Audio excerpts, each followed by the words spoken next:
Assalamualaikum warahmatullahi wabarakatuh. Alhamdulillahilladzi anzalal Qur'an hudan linnasi wa bayyinatin minal huda wal furqan. Ashhadu an la ilaha illallah wahdahu la syarika lah wa ashhadu anna Muhammadan abduhu wa rasuluh la nabiyya ba'dah. Wa qala Allah ta'ala fil Qur'anil Karim wa biqaulihi yahtadil muhtadun. A'udzu billahi minasy syaithanir rajim. Bismillahirrahmanirrahim. Wa qala ar-rasulu ya Rabb inna qaumi ittakhadhu hadzal qur'ana mahjura. Shadaqallahul azim. Aku berlindung kepada Allah dari godaan syaitan yang terkutuk. Dengan nama Allah yang Maha Pengasih lagi Maha Penyayang. Rasul berkata, wahai Tuhanku, sungguhnya kaumku telah menjadikan Al-Quran itu diabaikan. Shadaqallahul azim. Surah Al-Furqan ayat 30. Bapak Ibu yang kami hormati, puji dan syukur kita kehadiran Allah Subhanahu wa ta'ala. Alhamdulillah, berkat rahmat baik kesehatan yang diberikan kepada kita, kekuatan yang diberikan kepada kita, kesempatan yang diberikan kepada kita, sehingga kita bisa datang kembali ke masjid kita ini dalam rangka melaksanakan ibadah kita kepada Allah Subhanahu wa ta'ala, melaksanakan salat fardu zuhur secara berjamaah. Salawat beserta salam kepada junjungan besar kita Nabi Muhammad sallallahu alaihi wasallam. Bapak Ibu jamaah zuhur yang kami hormati, ayat yang kita bacakan tadi di dalam surah Al-Furqan ayat 30. Di sini Allah Subhanahu wa ta'ala menjelaskan bahwa nanti Rasul kita, Nabi kita melapor kepada Allah Subhanahu wa ta'ala. Apa yang dilaporkan beliau kepada Allah adalah tentang tingkah laku dari umatnya sendiri. Apa masalahnya itu? Inna qaumi ittakhadhu hadzal qur'ana mahjura. Kaumku ya Allah telah menjadikan Al-Quran ini tidak diacuhkan, tidak dipedulikan, dan yang lain-lain sebagainya. Bapak Ibu yang kami hormati, Rasul menyampaikan, melaporkan kepada Allah hal yang seperti itu tentu karena ada masalah. Ayat-ayat Al-Quran telah diterima oleh Rasulullah dari malaikat Jibril, dari Allah Subhanahu wa ta'ala, dan semuanya telah disampaikan kepada umat beliau, disampaikan kepada para sahabat-sahabat beliau. Di antara sahabat ada yang mencatatnya dan sekaligus ada yang menghafalnya. Tetapi ada yang hanya mencatatnya saja, dan juga ada yang hanya menghafalnya saja. Maka oleh sebab itulah, dari awal turunnya ayat Al-Quran sampai yang terakhir, betul-betul terjamin kemurniannya. Kaum muslimin rahimakumullah, kita tentu tidak ingin masuk kepada kelompok yang dilaporkan oleh Rasulullah kepada Allah. Oleh sebab itu, pada kesempatan yang berbahagia ini, dengan kesempatan yang pendek ini, sedikit kita bicarakan apa-apa saja sifat yang dimiliki oleh orang itu sehingga dia dilaporkan oleh Rasulullah kepada Allah Subhanahu wa taala. Ada dua kalimat yang membantu kita untuk memahami ini. Pertama adalah hajrul Quran. Apa pengertiannya hajrul Quran itu? Menurut salah seorang ahli tafsir, Ibnu Katsir, yang dikelompokkan kepada hajrul Quran ini ialah pertama, orang-orang yang tidak beriman kepada Al-Quran, orang-orang yang tidak membenarkan dari kebenaran Al-Quran itu. Artinya orang-orang yang mengingkari tentang kebenaran Al-Quran. Inilah satu kelompok yang termasuk yang akan dilaporkan oleh Rasulullah kepada Allah Subhanahu wa taala. Yang kedua ialah orang yang apabila dibacakan Al-Quran di hadapannya, dia mendengar orang yang membaca ayat-ayat suci Al-Quran itu, tetapi dia tidak peduli dengan bacaan ayat-ayat suci Al-Quran itu. Dia mencari sendiri kegiatan, malah kadang-kadang dia membuat lelucon di saat ayat Al-Quran itu dekatnya dikumandangkan.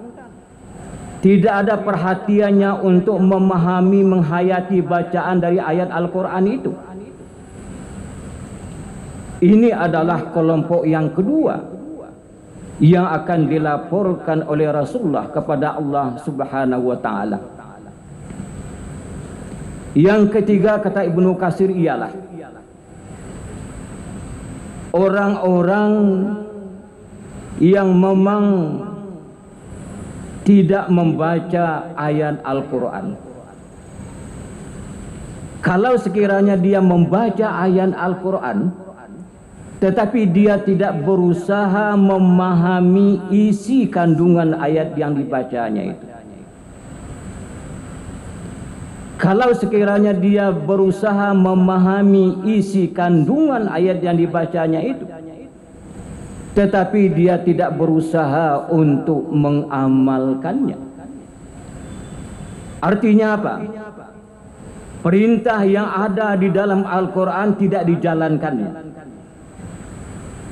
Kemudian juga larangan yang ada di dalam Al-Quran tidak ditinggalkannya. Inilah termasuk kelompok orang-orang yang dikatakan hajrul Quran. Tetapi menurut Ibnu Taimiyah, orang-orang yang hajrul Quran itu ialah pertama, memang dia membaca Al-Quran, tetapi hanya sekedar membaca lafadznya saja. Dia tidak berusaha meningkatkan bacaannya itu untuk memahami dari ayat-ayat Al-Quran itu.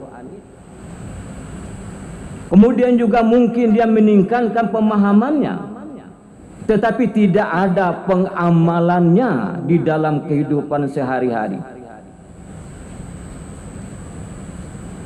Bapak Ibu yang kami hormati, inilah kelompok orang-orang yang akan dilaporkan, disampaikan oleh Rasulullah kepada Allah.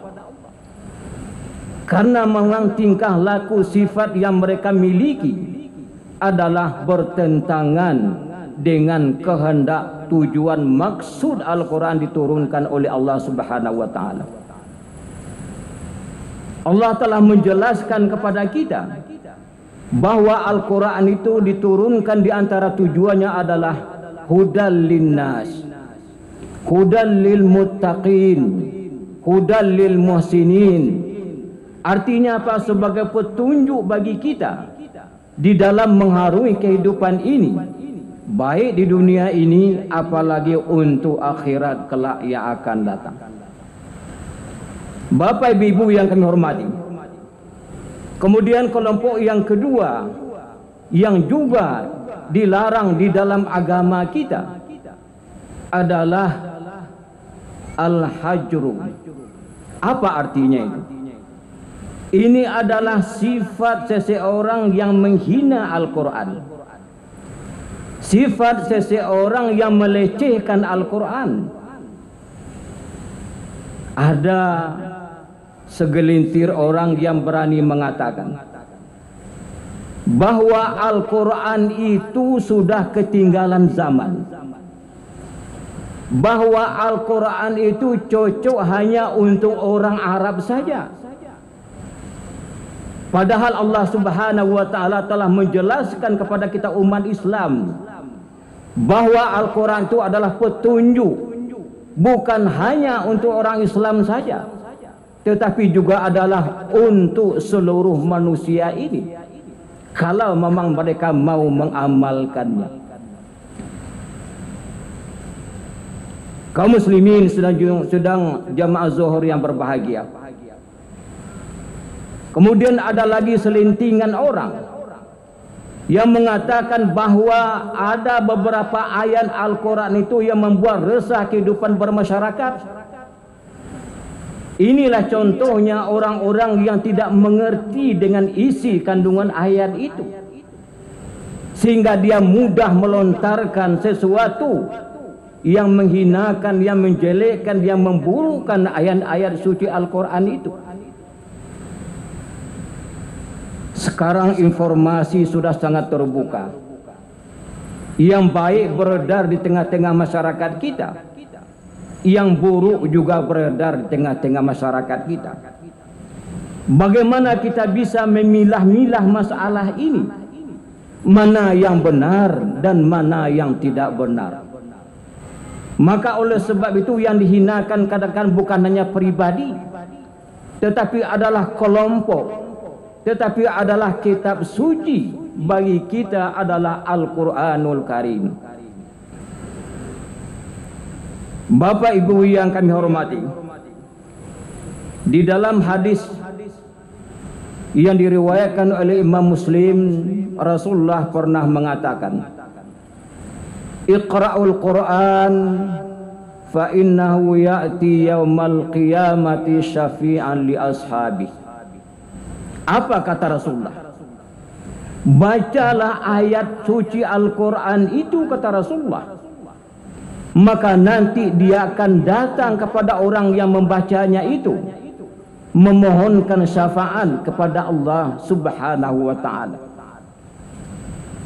Jadi nanti di hari akhirat, ayat yang kita baca, Al-Quran yang kita baca akan datang nanti menghadap Allah Subhanahu wa Ta'ala, memohonkan kepada Allah supaya syafaat Allah diberikan kepada orang yang membaca ayat-ayat suci Al-Quran itu. Kita ingin mendapat syafaat itu, tetapi bagaimana mungkin kalau sifat-sifat yang dilarang dalam agama kita ada yang memiliki sifat-sifat yang seperti itu? Tidak mungkin kita mendapatkan syafaat dari bacaan ayat-ayat suci Al-Quran kita. Bapak ibu yang kami hormati, oleh sebab itu apa yang harus kita lakukan? Kita harus berinteraksi dengan Al-Quran.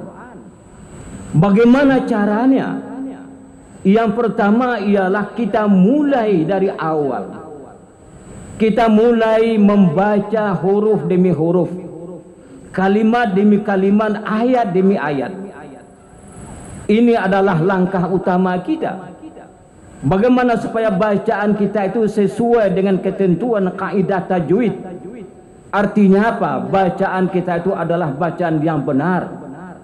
Ini yang dikehendaki di dalam syariat agama kita. Kita membaca ayat suci Al-Quran huruf demi huruf, kalimat demi kalimat adalah ibadah.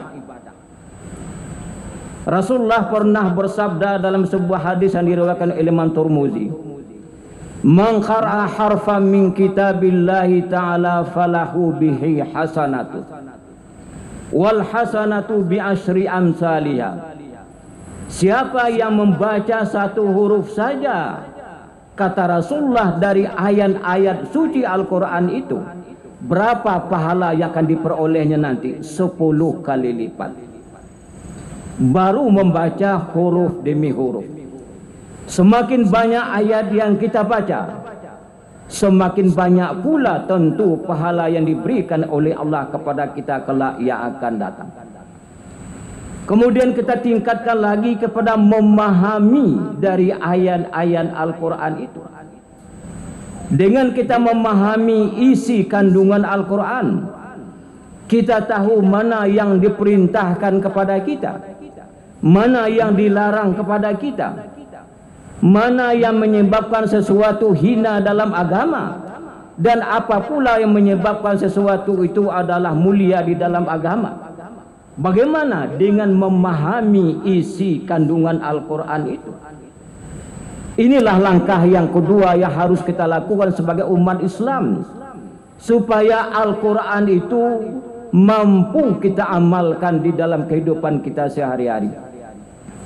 Kemudian langkah yang ketiga ialah mengamalkan isi kandungan Al-Quran itu. Kalaulah hanya sekadar membaca huruf demi huruf, kalimat demi kalimat, sekadar memahami isi ayat yang kita baca itu, kalau tidak kita amalkan, tidak akan ada manfaatnya untuk kita. Kapan baru ada manfaatnya, pahala untuk kita? Kalau sudah kita amalkan dalam kehidupan kita, di dalam semua lini kehidupan kita ini. Oleh sebab itu, marilah sekali lagi kita kembali kepada Al-Quran. Usahakan tidak ada hari tanpa Al-Quran. Kita harus membuat satu kalender, satu jadwal di mana kita membaca Al-Quran, di mana kita memahami Al-Quran untuk kita amalkan dalam kehidupan kita ini. Marilah kita menjadi orang-orang yang patuh dan taat di dalam mengamalkan isi kandungan Al-Quran. Mudah-mudahan kita tidak termasuk orang-orang yang dilaporkan oleh Rasulullah kepada Allah Subhanahu wa ta'ala. Bapak Ibu yang kami hormati, inilah sedikit yang kita sampaikan pada kesempatan yang baik ini. Mudah-mudahan ada manfaatnya untuk kita semua. Mohon maaf, akhirul kalam, wabillahi taufiq wal hidayah. Wassalamualaikum warahmatullahi wabarakatuh. Allahu akbar, Allahu akbar. Asyhadu an la ilaha illallah. Asyhadu anna Muhammadar Rasulullah. حي على الصلاة حي على الفلاح قد قامت الصلاة قد قامت الصلاة الله أكبر الله أكبر لا